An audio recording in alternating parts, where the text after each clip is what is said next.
Boa tarde. O Trilhas da Democracia de hoje recebe o sociólogo e jurista português Boaventura de Sousa Santos, que acaba de publicar um livro e que ele foi organizador, autor também, com Maria Paula Menezes. O livro intitulado Os Saberes Nascidos nas Lutas, Construindo Epistemologias do Sul.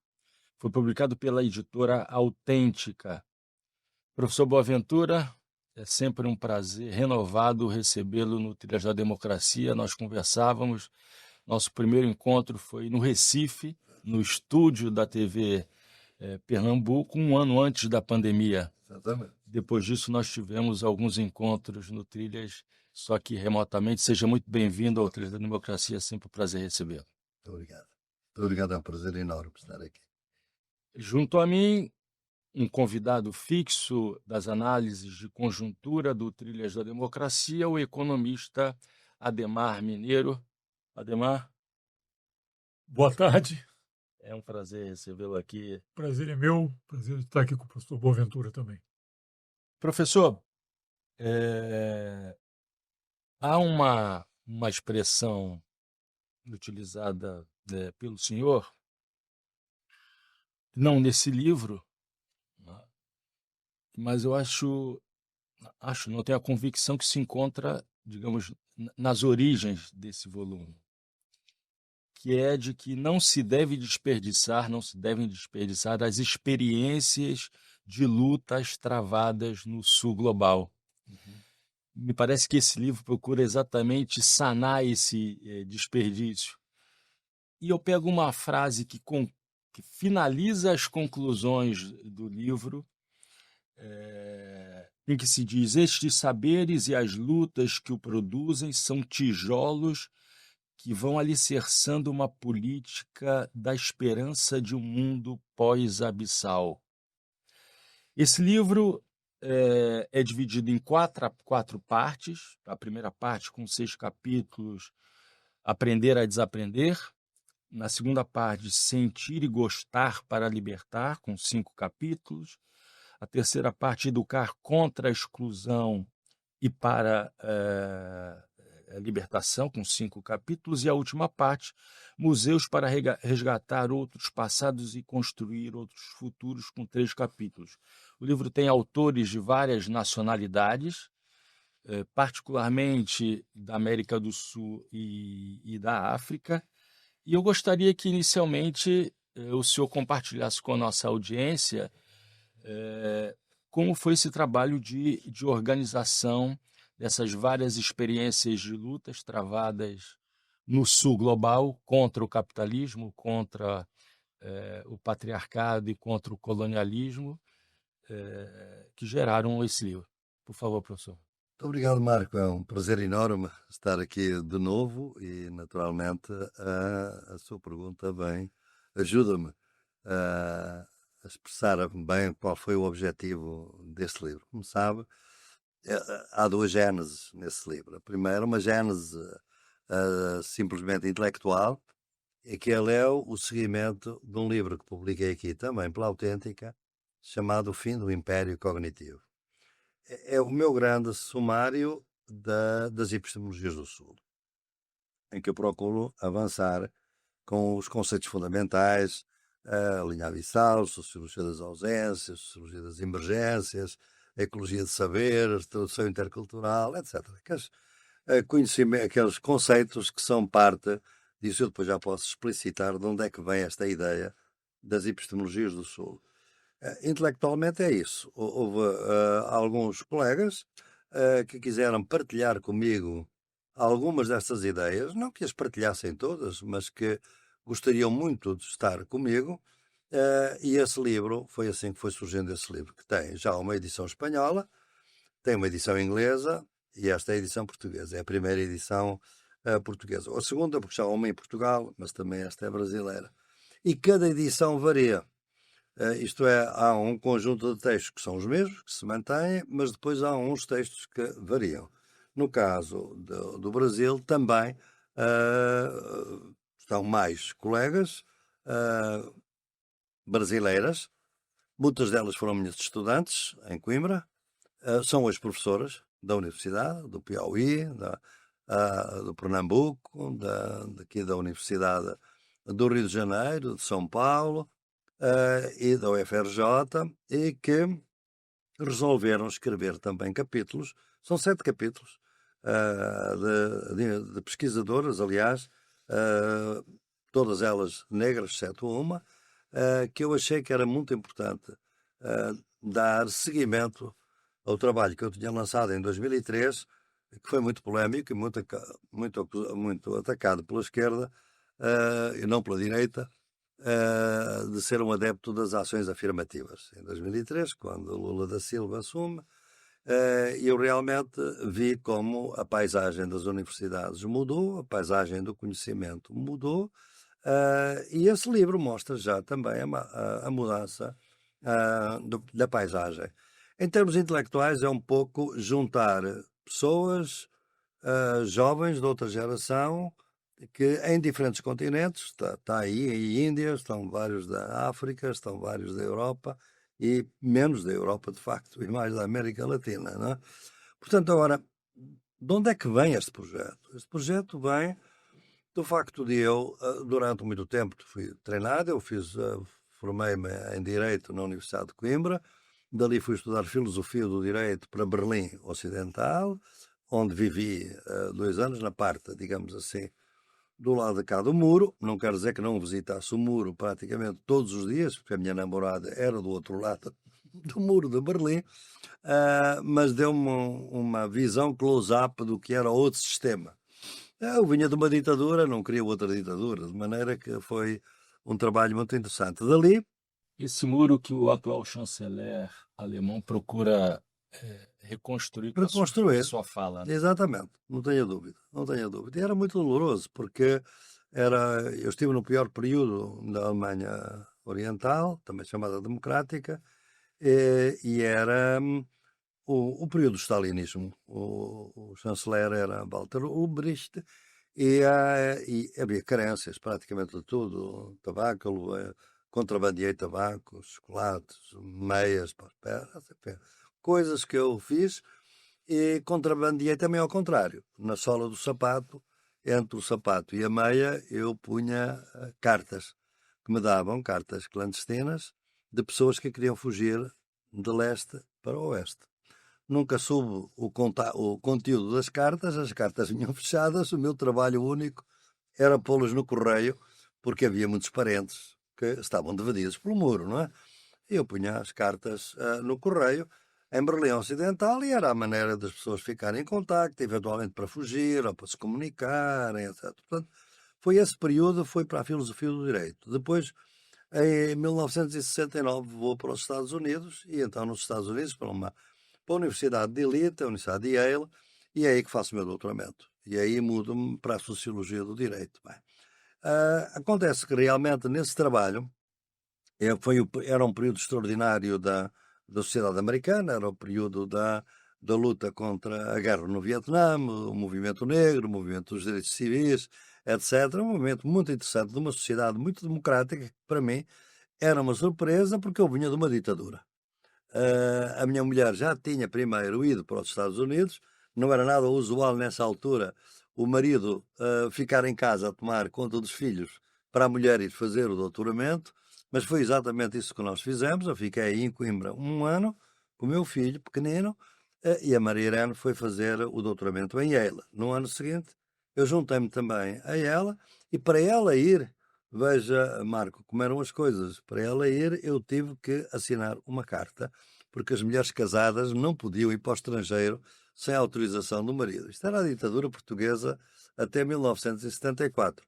Bem, foi um tempo extraordinário, e nessa altura eu tive a possibilidade de fazer o trabalho de campo, isto é, a preparação da dissertação, do doutoramento, num país do terceiro mundo. Foi assim que nos punham as coisas. E eu imediatamente escolhi o Brasil, basicamente porque os meus 2 avós foram operários aqui no Rio de Janeiro. Um dos meus avós foi quem instalou os trilhos dos elétricos aqui da Lapa e do centro do Rio. E, portanto, falava-me coisas maravilhosas do Rio, de como era o Brasil, etc. E eu achei que, entre tantos outros países, eu devia ir para lá. Bem, e foi nessa altura que eu resolvi fazer um trabalho sobre a tecnologia na antropologia, na sociologia, chamada observação participante, o que significa basicamente que a gente não faz entrevistas, nem se preocupa muito com estatísticas, vai a viver para a comunidade. E então eu escolhi uma comunidade aqui do Rio, o Jacarezinho, que simplesmente estávamos em 1970, período da ditadura. O ato, o ato AI-5 tinha sido pouco antes, penso que é de 69, não é? Mas era uma situação complexa, não é? E, portanto, eu entrei, não entrei, aliás, devo dizer que é uma curiosidade, já sou Marco, muita gente conhece esta história, mas se calhar o seu programa não conhece os seus leitores e as suas leitoras não o conhecem, então eu menciono, porque também a mencionei ontem, no IAB, é porque a primeira favela que eu vou, bem, na altura o nome era favela, não é? Foi a da Maré, onde vamos amanhã, onde vamos hoje à tarde lançar este livro, não é? Só que a Maré, em 1970, era palafitas, não era outra coisa, não é? Eu cheguei lá, na Avenida Brasil, fui pelas palafitas e tal, e quis falar com o presidente da Associação de Moradores, um jovem, que estava lá numa casa, fui pelo passeio das palafitas, até chegar à sala dele, e tinha na parede uma carabina e tal, porque assim um bocado intimidado, mas ele foi muito simpático, com o meu sotaque português e tal, mas o que é que o senhor vem fazer e tal, conversámos um bocado, até que eu disse, bem, eu venho fazer aqui uma investigação sobre o tema das favelas, a sua forma de organização. O homem, que tinha sido extremamente simpático comigo, no princípio da conversa, olha para mim muito sério, agarra na carabina e diz: "Seu Portuga de merda, saia imediatamente, senão eu mato." Eu fiquei espantado. O que é que se passa? O que é que eu disse? Que mal é que eu disse? Por conta da referência Nada. o uso do termo investigação? É uma coisa incrível. Não tive noção nenhuma de que erro é que eu tinha cometido. Só que ele disse: "Ponha-se à minha frente, a carabina colada às minhas costas." E eu saí, pelos palafitas, vim até ao terreiro. No terreiro estavam umas senhoras já reunidas, com certa alaria do que estaria a passar, e eu perguntei à mais velha: "Minha senhora, o que é que está a passar? Porque eu não sei, estão a falar comigo e agora tem aqui uma carabina apontada na minha cabeça, não é?" Ela só me disse: "Olha, saia lentamente, não corra, não olhe para trás, até àquela esquina, que era a esquina da favela. E quando chegar à esquina, corra o melhor, mais que puder, e apanhe o primeiro ônibus para sair daqui." Pronto, eu cheguei a Copacabana, os meus amigos, enfim, o que é que se passou, não entendo e tal, até que os meus amigos me puseram no sofá e disseram: "Vamos lá explicar. Conta, tintim por tintim, o que é que se passou." Então eu contei tudo. Quando cheguei à palavra investigação, eu disse: "Pronto, está explicado, meu caro. A investigação no Brasil é investigação criminal, não é pesquisa científica. Tu querias fazer uma pesquisa, mas disseste investigação criminal." Ainda por cima, ao lado da favela havia uma fábrica de bolachas, propriedade de um português, que queria expandir a fábrica, expulsando gente da favela. De maneira, o que é que eles viram? Bem, um português, é agente da polícia e agente deste proprietário, e pronto. Quer dizer, na mesma língua, uma palavra mal usada pode ser a morte do artista, digamos assim, não é? Bem, depois, como pode imaginar, eu tive muito mais cuidado na entrada do Jacarezinho, precavi-me, conheci melhor a comunidade, e pronto, e fui trabalhar com a comunidade. Mais tarde voltei à Maré, já estive várias vezes na Maré. Fui eu que ajudei a legalizar o Museu da Maré, com o Juca Ferreira, na altura em que ele era ministro, mas fiquei no Jacarezinho, só que estávamos em tempo de ditadura e em tempo de ditadura não se podia falar nas comunidades de maneira que pudesse identificar as pessoas, porque havia muito trabalho político clandestino. Eram os grupos do Brizola, Partidão, etc. Mas era trabalho estritamente clandestino. O meu trabalho era fundamentalmente uma ideia simples. era a ideia de que estas comunidades, como eram ilegais, não podiam recorrer aos tribunais. Como não podiam recorrer aos tribunais, mas tinham muitos conflitos entre vizinhos, entre família, pais, filhos, homem, mulher, e então havia uma associação de moradores que 2 ou 3 vezes por semana, ao final da tarde, se reunia e resolvia. Era um tribunal informal, e resolvia. O meu barraco era perto, aliás, da Assembleia, que não era um barraco, era uma casa já da alvenaria. Havia casas na alvenaria junto a uma zona que nós chamávamos a Zona Azul, onde estavam os únicos criminosos, porque os meus amigos da Copacabana diziam que eu não entendiam porque é que eu queria ir trabalhar com os delinquentes e com os bandidos do Jacaré. Não havia bandidos, era gente maravilhosamente simples, onde eu aprendi muito, e aqui é que é o ponto. Havia realmente uma zona criminosa, que era a Zona Azul, onde estavam os criminosos escondidos do Esquadrão da Morte, que agora só os mais velhos é que se lembram do que era o Esquadrão da Morte. Não é? Bem, e realmente eu, em conversa com as pessoas, comecei a ter a noção do Brasil, da cultura brasileira, da divergência, das diferenças culturais, das pessoas que vinham do Norte, de que vinham de outras regiões, que eu não tinha em Copacabana. Quer dizer, em Copacabana eu vinha a monocultura que eu conhecia da Europa. Ali nem eu vi o Brasil profundo. Portanto, isto deu uma sabedoria, digamos assim. Eu vi que pessoas analfabetas, sapateiros, donos de botequim, merceeiros, etc., era gente que tinha um conhecimento profundo da sociedade brasileira em plena ditadura. Portanto, isto para mim foi um abrir de olhos, de que realmente, se calhar, o meu saber, que estou numa universidade de elite norte-americana, talvez a melhor naquela altura, no estado de Yale, no entanto, há muita coisa que me escapa. Porque o meu conhecimento não dá para entender estas pessoas. É preciso ouvi-las, é preciso estar com elas, é preciso viver com elas e ganhar a confiança. Porque nós tínhamos também uma história que talvez, esta nunca a disse muitas vezes, mas é uma história muito interessante. Na altura havia muito muito pesquisador, lá foi, havia muito pesquisador americano a fazer pesquisa nas favelas, pagos pelas agências americanas. Não estou a dizer que não viessem de universidades como eu vinha, mas o povo desconfiava que eles vinham todos da CIA. Como desconfiaram que eu viria também da CIA no início, não é? E, portanto, como eles eram politicamente bem formados, não iam dar informações que pudessem ser prejudiciais às suas lutas a gente que era da CIA. E digo-lhe, havia muito pesquisador americano naquela altura nas favelas do Rio de Janeiro, não é? Eu só os conhecia do Rio, certamente também haveria noutros lugares. Bem, então, como é que eu ganhei a confiança das pessoas da favela? Não foi por ser um sociólogo, isso só me distanciava. Foi porque em reuniões à noite, na casa do sapateiro, que depois tornou-se um grande amigo meu, a quem eu dediquei o meu livro, o Irineu, que era um homem do partido, um homem do PT, foi deputado estadual do PT.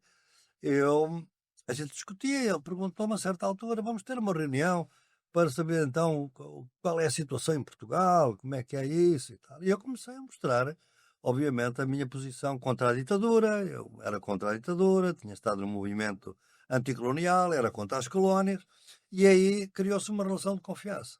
Aí eles viam que eu não podia ser da CIA, era outra coisa. Porque para os da CIA, isto é, para os americanos, que eu não estou a dizer que fossem todos da CIA, de maneira nenhuma, um deles era um grande amigo meu, Anthony Leeds. O que é que se fazia à favela? Para eu ver a estratégia de sobrevivência que as comunidades têm.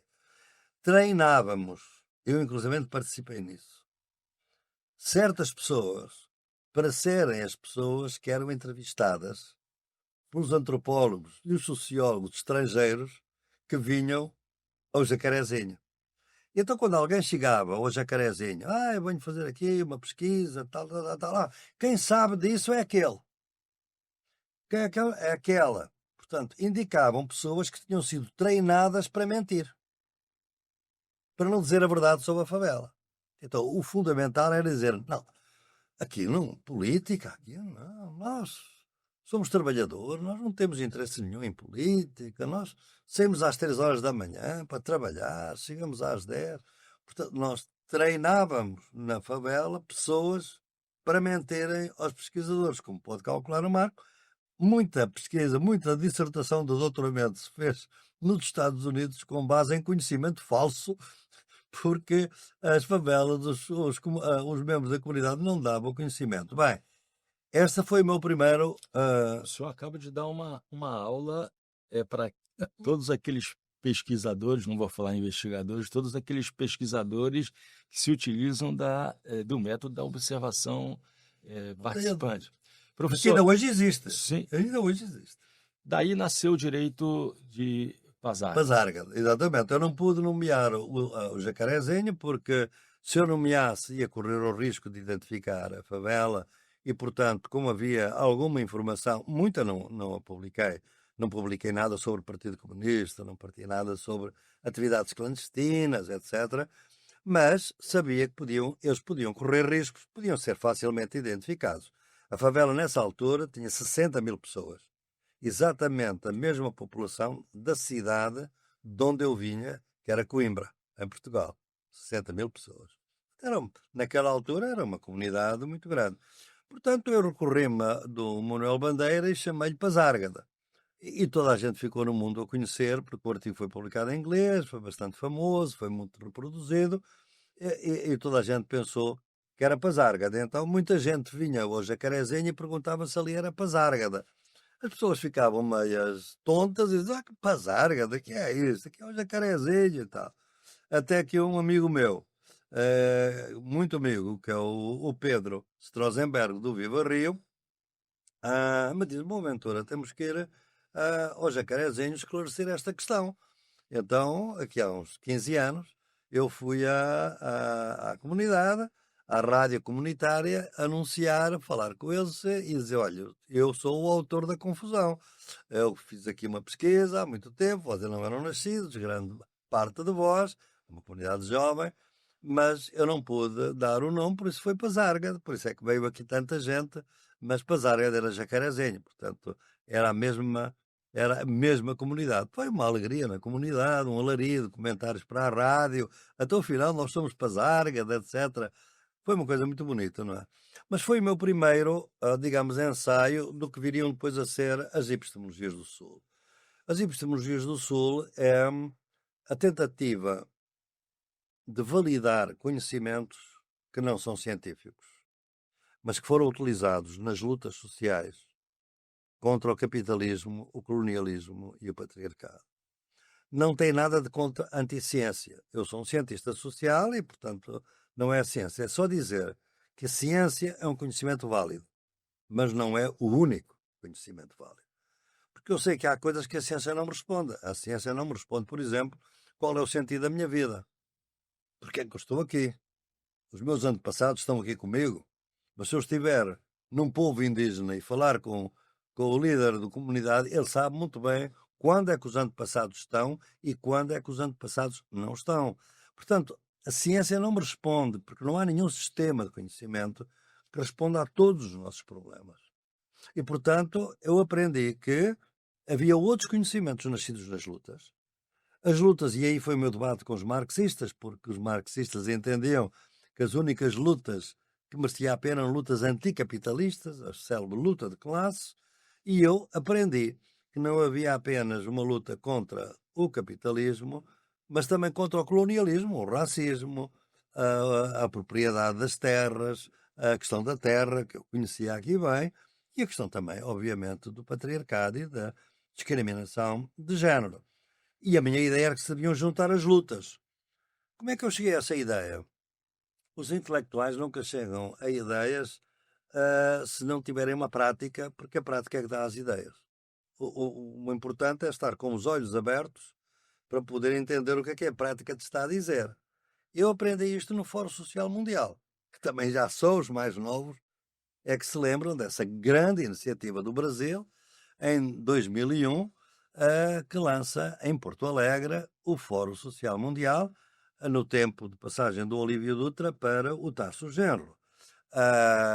É um momento grande de uma certa euforia democrática, digamos assim, que eles estão a tentar realizar a nível local. É a cidade que vai lançar o orçamento participativo, também que muita gente já nem se lembra, que era uma ideia extraordinária, a meu entender. Eu escrevi um livro depois sobre isso, que também foi muito conhecido internacionalmente, a relação entre a democracia participativa e a democracia representativa. Como sempre, como vê, não é substituir uma coisa por outra. É juntar duas coisas para enriquecer a luta, para enriquecer a democracia. Bem, O senhor se considera um filho, entre aspas, do Fórum Social Mundial? A tua virtude, para falar em termos maquiavelianos, dependeu muito dessa fortuna, daquele contexto histórico riquíssimo das várias edições do Fórum Mundial? Ou seja, o senhor falava, na verdade, aquilo que aqueles que estavam presentes queriam ouvir e não conseguiam muito bem concatenar as ideias, organizar essas ideias? Foi o meu trabalho, de alguma maneira, foi esse, às vezes com auditórios de 8.000 e 10.000 pessoas, de tentar fazer um pouco de sentido àquilo que eu via, que afinal o mundo é extremamente diverso. Porque eram homens, mulheres que falavam línguas diferentes, vinham da África, vinham da Ásia, vinham do Brasil, gente que não se conhecia. Nós tivemos casos de povos indígenas que vieram a Porto Alegre, eles eram da Amazónia, mas não se conheciam entre si, conheceram-se em Porto Alegre.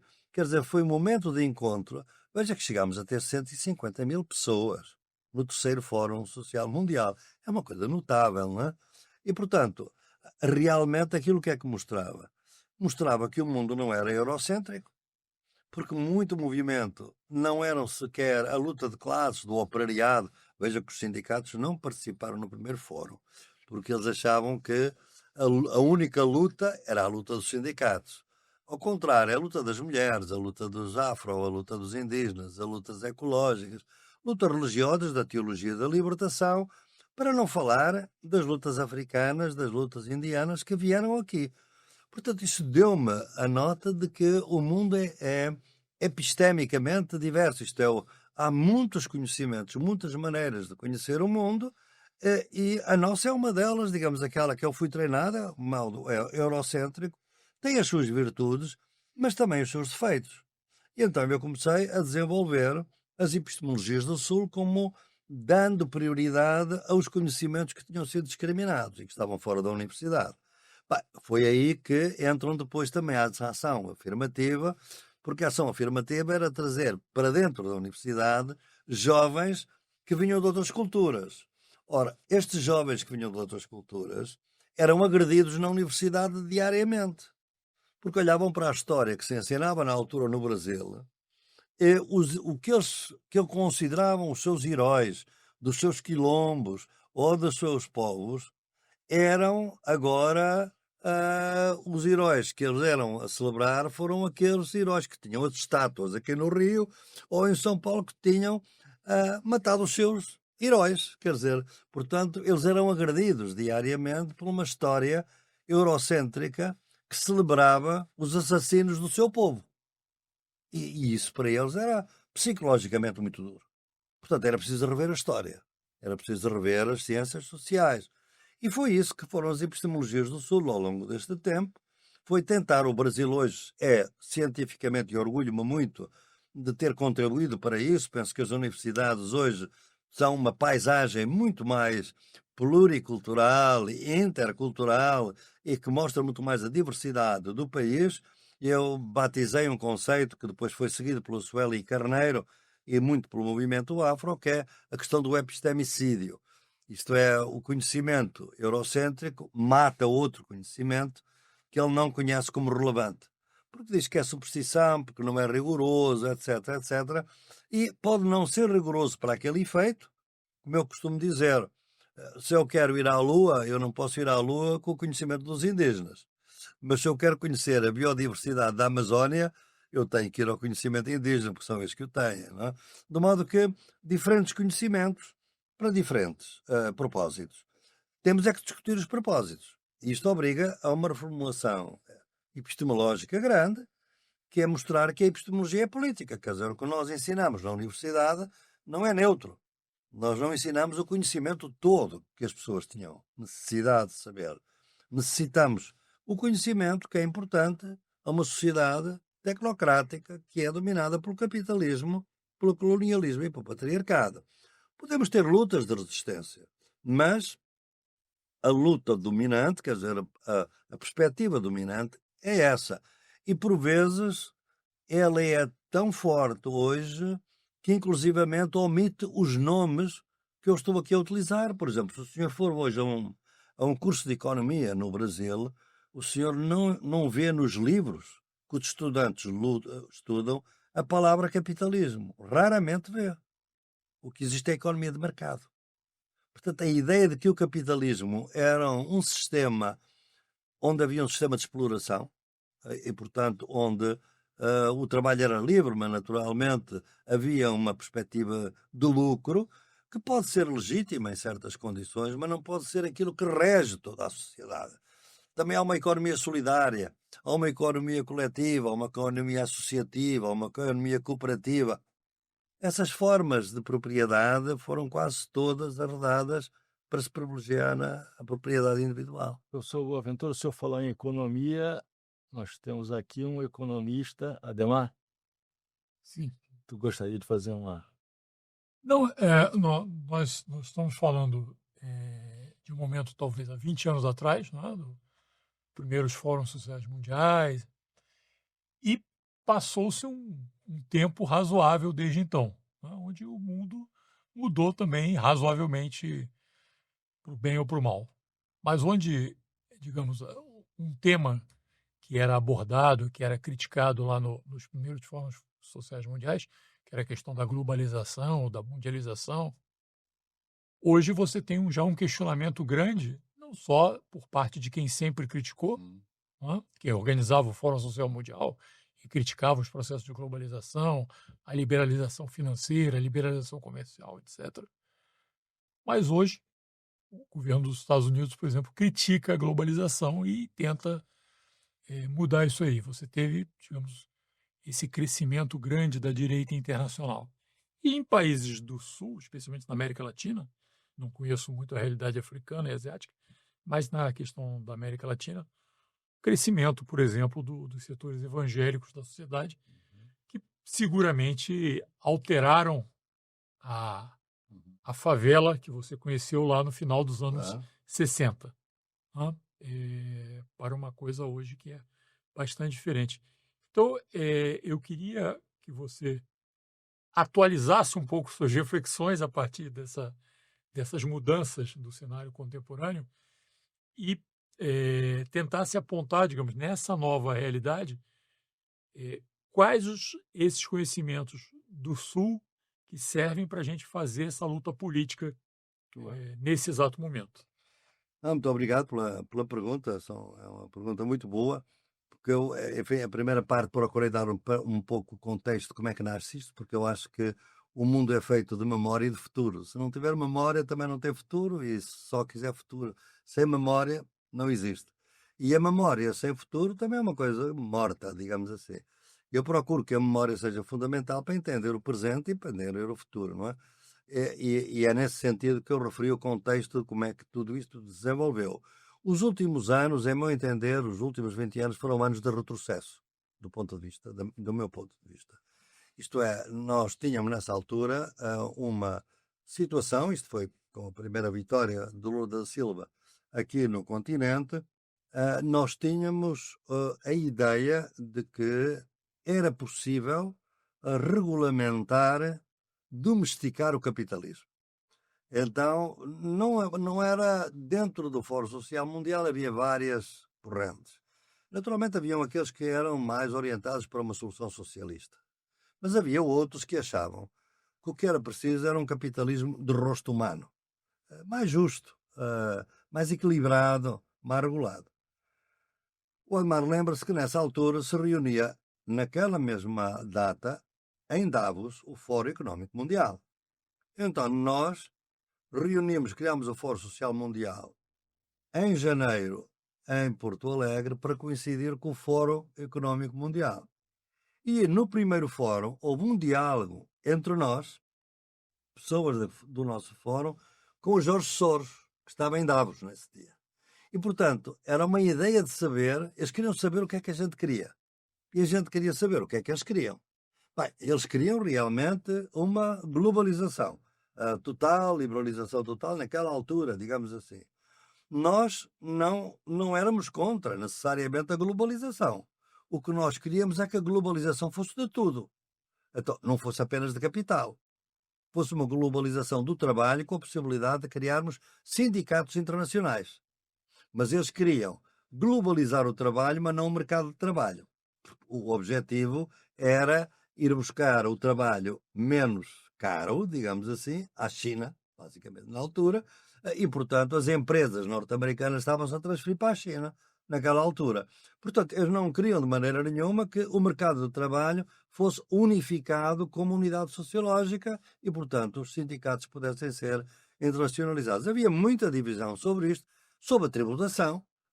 Nós sabíamos que, por exemplo, depois da Segunda Guerra Mundial, os super ricos da Europa, porque houve muita gente que enriqueceu com a guerra, como calcula, foram tributados em 80%, na Suécia 90%, dos seus rendimentos. O imposto chegava a 80% do rendimento.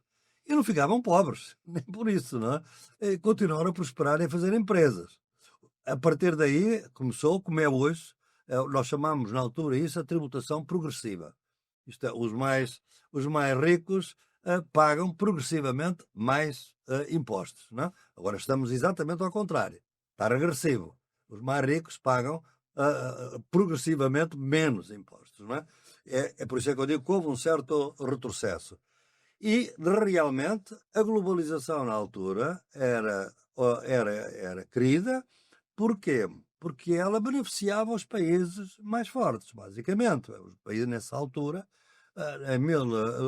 no 2000, nós víamos já uma certa emergência da China, mas a China ainda era, nessa altura, um depósito ou uma reserva de trabalho barato. E era por isso que a Apple, naquela altura, talvez não tivesse ainda 1,5 milhão de operários na China a trabalhar para a Apple. Tá? Portanto, era uma outra situação. Portanto, nesta parte, nós vimos que a evolução foi que, a certa altura, a globalização ela era querida na medida em que beneficiava estritamente os interesses dos Estados Unidos, como realmente a única potência. No momento em que começa a China a emergir, e sobretudo os BRICS, é o fim da globalização. Porque agora a globalização é querida por muita gente, mas com diferentes sentidos. Porque a globalização já não tem um sentido só. Os BRICS também são globais, procuram uma certa globalização, mas não é a globalização dos Estados Unidos. Enquanto a globalização dos Estados Unidos é o dólar a dominar como moeda de reserva, os BRICS estão a tentar fazer uma globalização em que não seja o dólar, mas seja uma cesta de moedas ou, eventualmente, moedas locais, como o próprio real ou yuan, que possam ser moedas das transações locais, como está realmente já em vigor no caso do Brasil com a China. Portanto, é uma globalização, mas uma globalização distinta. Não é? Mas nessa altura também há um outro retrocesso, é que os trabalhadores da Europa, dos Estados Unidos, aqui do Brasil, lutavam exatamente, é um momento também da ascensão do Lula, por direitos sociais, o direito do trabalho. Este país é um país pioneiro na construção do direito do trabalho e a nossa luta era porque é que estes direito do trabalho na África não funciona, na Índia não funciona, na China não funciona e, portanto, estas ideias da proteção do trabalhador deviam também ser expandidas. O que é que aconteceu? Foi o inverso. Não foi expandir os direitos dos trabalhadores daqui, mas foi reduzir os direitos dos trabalhadores aqui. Nós estamos hoje numa situação, ainda ontem era a minha discussão, sobre a inteligência artificial e o trabalho, em que a distinção entre tempo livre e tempo de trabalho acabou. Hoje não há praticamente, para a esmagadora maioria dos trabalhadores, sobretudo daqueles que nós consideramos sempre classe média, distinção entre tempo livre e tempo de trabalho. As pessoas estão sempre a trabalhar, ou para preparar o portfólio, ou para preparar isto, ou preparar, estudar, etc. Desapareceram as horas extraordinárias. Muitos quiseram, como agora em Portugal, desaparecer querem fazer desaparecer muitos dos direitos sociais dos trabalhadores. Por exemplo, em Portugal há uma lei neste momento de direita que quer impedir os sindicatos de entrarem nas empresas onde não houver trabalhadores sindicalizados naquela empresa, por exemplo, não é? Portanto, podem despedir mais facilmente do que antes. Portanto, nós estamos numa situação de perda de direitos sociais. Portanto, essa foi uma grande mudança, em meu entender, de retrocesso. A segunda mudança, Edmar, é uma mudança de tipo diferente. As comunidades não são o que são hoje, obviamente, porque naquela altura a única droga que existia nas comunidades era a maconha. Não havia outra, e muita cachaça, não é? Eu próprio, havia aquela crença nas favelas que a gente, para nos livrarmos das doenças, dos vermes, etc., o melhor era tomar uma cachaça em jejum. Veja por isso, eu tomei muitas vezes, eu botequim e tomava uma cachaça de manhã, em jejum, limpa.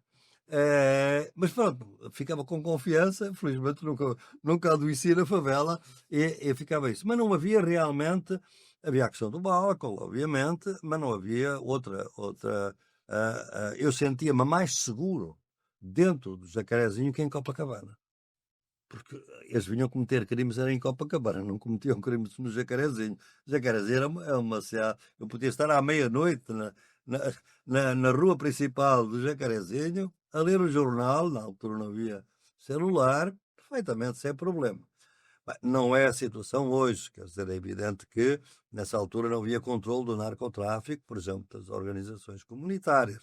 E também não havia a Igreja Evangélica. A Igreja Evangélica é aquela que me preocupa até mais. Porque eu penso que o narcotráfico, como eu vi noutros países, ele pode ser controlado desde que haja uma política de Estado totalmente oposta à que está neste momento em vigor aqui no Rio de Janeiro. Porque eu vivi muito intensamente, estudei uma cidade que era a mais perigosa da América Latina, que era Medellín, na Colômbia. Hoje, ainda há pouco tempo estive em Medellín, o ano passado, é uma cidade onde praticamente isso já não existe, não existe praticamente nenhum narcotráfico perigoso, existe naturalmente narcotráfico, mas é uma cidade onde se pode ir a todas as comunidades, ou a pé ou por teleférico, que aqui o do alemão está avariado desde 2016, como sabe. Portanto, realmente é possível lidar com o narcotráfico, porque o narcotráfico, fundamentalmente, o que é? Como em política não há vazios, se o Estado desaparece, então há narcotráfico. O Pablo Escobar existia porquê? Na Colômbia. Porque ele era o estado de bem-estar das comunidades populares. O Estado não fornecia médicos, mas o Pablo Escobar fornecia médicos. O narcotráfico também faz trabalho social aqui nas comunidades. Não é só bombas, não é só armas, não é? Portanto, o Estado é que se afastou. E houve um período, eu tenho que dizer, no período em que um grande amigo meu esteve bastante envolvido na política, que foi o período do Tarso Genro, como ministro ligado à segurança e ligado à política de segurança, com as políticas de pacificação, polícia comunitária, a melhoria dentro das favelas, em que baixou extraordinariamente o nível de crime. Portanto, eu acho que, no que respeita ao narcotráfico, o problema pode ser resolvido se houver uma liderança, que não é o caso neste momento, no Rio de Janeiro que eu queira resolver. Porque o grande problema hoje é que o narcotráfico já não é ilegal, é parte do poder político. Portanto, há uma fusão entre o poder político oficial e o narcotráfico. E isso é o fim, obviamente, da política, não é? Quanto aos evangélicos, Ademar, é um problema mais complexo, porque é um grande problema político dos Estados Unidos. Talvez não saiba, mas em 1969, Rockefeller veio à América Latina e escreveu um relatório sobre a América Latina. Porque 69, 9 anos depois da Revolução Cubana, a primeira maneira de tentar estancar a Revolução Cubana na América Latina foi uma coisa que se lembra certamente chamada Aliança para o Progresso. John Kennedy. Assassinam o Kennedy. A Aliança para o Progresso cai. E em 69 vem o Rockefeller, já mandado pelo Reagan. Penso que já é o Reagan. Bem, e quando chega aqui o Rockefeller, faz um relatório E nesse relatório, que está na net, o Admar vai à net e vê relatório Rockefeller 1969. E nesse relatório, Rockefeller diz: a única maneira que a gente tem que resolver o problema na América Latina é oferecer uma resposta religiosa conservadora na América Latina, que enfrente de maneira eficaz os comunistas da teologia da libertação que atualmente estão a minar a América Latina. Como sabe, esta era a época da teologia da libertação. E isso era os padres viviam nas comunidades. Era um período alto, realmente, da Igreja dos Pobres. Não é? E, portanto, ela nasceu aqui, o Gustavo Gutierrez é peruano, aqui o Leonardo Boff, os irmãos Boff, tudo isso. Leonardo é hoje um grande amigo meu e é realmente um grande teólogo, mas o sobrinho, o Oscar Romero, enfim, todos eles foram assassinados, muitos deles, como sabe, não é? E, portanto, a ideia foi oferecer uma oferta religiosa conservadora. Qual foi essa? São milhares, milhões de dólares que vão ser investidos nas igrejas evangélicas pentecostais dos Estados Unidos, nos seus seminários, nos seus institutos, nos mais conservadores, porque eu conheço bem a paisagem protestante dos Estados Unidos e é muito variada, não é? Presbiterianos, luteranos, etc., uns de esquerda, outros de direita. Mas há uma corrente pentecostal extremamente conservadora que tem uma teologia chamada da prosperidade. Essa teologia diz basicamente que se o Admar for rico na terra, isto é uma bênção de Deus sobre si. E, portanto, o senhor merece ser rico. E quem é pobre merece ser pobre porque não foi abençoado por Deus. Tem que rezar muito, pagar o dízimo e esperar a salvação no outro mundo. E este evangelismo pentecostal é o que se vai instalar na América Latina. E são milhares de missionários que vão ser enviados. Eu fui testemunha disso, sabe? Porque eu estava em 1973, eu entre 73 e 74 passei muito tempo no México, os tempos de férias, etc., com um grande padre, muito radical, que vivia na América Latina, austríaco, Ivan Illich. Ele ficou muito conhecido depois pelos livros que escreveu, etc. E eu era considerado o discípulo preferido do Ivan Illich, embora discordasse dele nas questões de educação, porque eu era muito mais Paulo Freire e ele era contra o Paulo Freire e eu queria defender o Paulo Freire.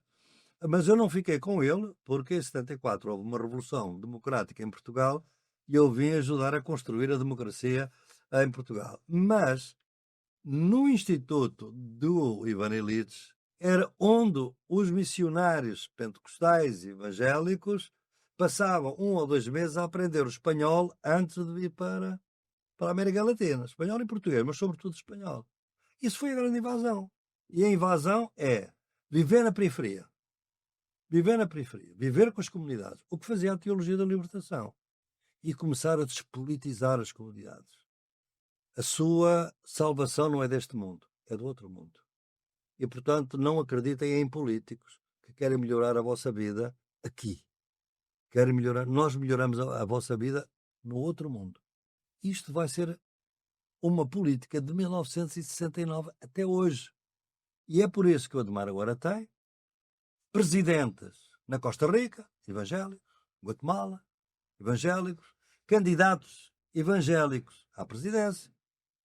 Não vou falar do caso brasileiro, que também é conhecido, mas é cada vez mais candidatos religiosos que se candidatam. É uma religião política, compreende? E esta religião política é, para mim, eu tenho um grande respeito pelos evangélicos e pelos pentecostalistas, não tenho nada contra. O que eu sou contra é a utilização política da religião. E essa utilização política da religião é terrível, porque 85% dela é bolsonarista e 15% é progressista, segundo as estatísticas deste país. Portanto, há muita coisa que eu poderia continuar por aqui, dos conhecimentos que isto evolui naturalmente. Eu estava-lhe a dar um pouco como é que tudo isto foi surgindo, mas o importante é a gente acompanhar o nosso tempo e hoje, obviamente, teremos que ir pensando. O que nós pensamos hoje mais, Admar, só para concluir, é que enquanto no tempo de Paulo Freire a educação popular era ensinar a ler as pessoas, Nós agora não precisamos ler. As pessoas têm o celular, estão sempre a ler, estão sempre a ver as coisas, a ver mais que a ler, não é? Mas nós precisamos é de ensinar as mentes, de alguma maneira, é poder interferir na maneira como as pessoas estão a ser recolonizadas, traumatizadas, verdadeiramente sós, viradas para dentro, muito narcísicas, com a política do ódio, com a transformação do adversário em inimigo, com o qual não se discute, e com a divisão total de uns contra os outros, que é a política do medo. É a transformação das causas em consequências. Isto é, porque é que a política da segurança é mais importante no país hoje? Bem, a segurança é uma consequência, não é uma causa. Se houvesse uma melhor distribuição da riqueza, se houvesse uma polícia de proximidade nas comunidades, se houvesse estabelecimentos médicos nas comunidades, escolas nas comunidades, etc., etc., nós não teríamos necessidade de uma política de segurança como é hoje. Portanto, a política de segurança não é causa, é consequência. E hoje as políticas estão orientadas para as consequências, não para as causas. Professor, nós ainda temos 10 minutos e eu gostaria de ouvi-lo a respeito de uma das motivações dessas lutas invisíveis, ou melhor, invisibilizadas, que estão presentes nos saberes nascidos nas lutas, que são as lutas travadas por populações ribeirinhas, pescadores, quilombolas, sem terra, pequenos agricultores e povos indígenas, que são as lutas contra o desenvolvimento. Melhor, as lutas contra projetos e megaprojetos na América do Sul e na África. Eu tive a oportunidade de morar durante 6 meses em Maputo, Moçambique, e tive a oportunidade de fazer algumas entrevistas, e quando o senhor falava, me lembrava daquele são treinados para mentir, né? E tive a ocasião de ir a Nampula. À época, só se falava do ProSavana, que é aquele projeto que procurava copiar o modelo do Prodesser no Brasil, no Cerrado brasileiro, transplantando para o corredor de Nacala, que é um corredor gigantesco que atravessa Moçambique. Não é? Só que os defensores dos megaprojetos não são apenas do campo da direita, né? Existem muitos defensores também no nosso campo político, na esquerda democrática, que defendem um projeto de desenvolvimento. Não é? A apologia do desenvolvimento é uma prova de que também as esquerdas precisam ser descolonizadas, ou seja, o projeto que atravessa os saberes nascidos nas lutas, que é um projeto de descolonização do saber, né? De fazer com que a linha abissal seja derrotada, ultrapassada, né? E isso também vale até mesmo para quem se situa no campo das esquerdas democráticas, ou seja, a palavra de ordem é descolonizar também a nossa própria forma de olhar para a realidade, tendo como referência a questão do desenvolvimento. Não, essa é uma pergunta extraordinária, meu caro Marco, porque é a pergunta onde eu trabalho atualmente, é fundamentalmente esse, porque realmente nós temos que descolonizar as esquerdas. Há muita gente hoje que diz que já não há distinção entre a esquerda e a direita. Eu penso que nunca foi tão necessário distinguir entre esquerda e direita, mas quer uma quer outra têm que ser muito reinventadas. A esquerda tem que ser reinventada desta forma. É que eu não uso mais a palavra desenvolvimento. Porque como é que surgiu a palavra desenvolvimento? A palavra desenvolvimento surge num momento preciso em que os Estados centrais do sistema mundial, que eu uso muito o conceito de Estado central, que é basicamente a Europa e os Estados Unidos e o Canadá, decidem ter uma política diferenciada para países que têm desenvolvimento inferior, que têm um estado de desenvolvimento inferior. E nessa altura é criado um conceito fundamental que vai ser extremamente estigmatizante para o mundo, chamado subdesenvolvimento. Então, de repente, de um dia para o outro, porque há 5 ou 6 países desenvolvidos, depois 180 são subdesenvolvidos. E quando um país é declarado subdesenvolvido, não é apenas a sua economia. É a sua maneira de ser, a sua maneira de estar, é as suas escolas, é a sua educação, é a sua cultura. Tudo é desvalorizado. São subdesenvolvidos. Não estão num estado de subdesenvolvimento. Ora bem, o que é que nós estamos a assistir? Estamos a assistir a que tudo isto é uma grande artimanha, na medida em que o desenvolvimento se identificou com o desenvolvimento capitalista. Esse desenvolvimento capitalista é extremamente destrutivo. Eu vejo mais, para o senhor ver a contradição, eu vejo mais gente na rua, a dormir na rua, na minha cidade, em Madison, Wisconsin, que é uma cidade média, a 3 horas de Chicago, do que vejo aqui no Rio de Janeiro. O país mais desenvolvido tem mais gente a viver na rua. A esperança de vida à nascença dos norte-americanos está a baixar. Ou seja, o capitalismo tem algo de destrutivo. Porquê? Porque o conceito de desenvolvimento foi entendido de uma maneira que não é aquela maneira que convém ao nosso futuro. E onde é que ela está? Exatamente nas populações ribeirinhas, nos indígenas, nos afroquilombolas, nas epistemologias do Sul. Por uma razão simples, Marco, e isso resume-se numa frase.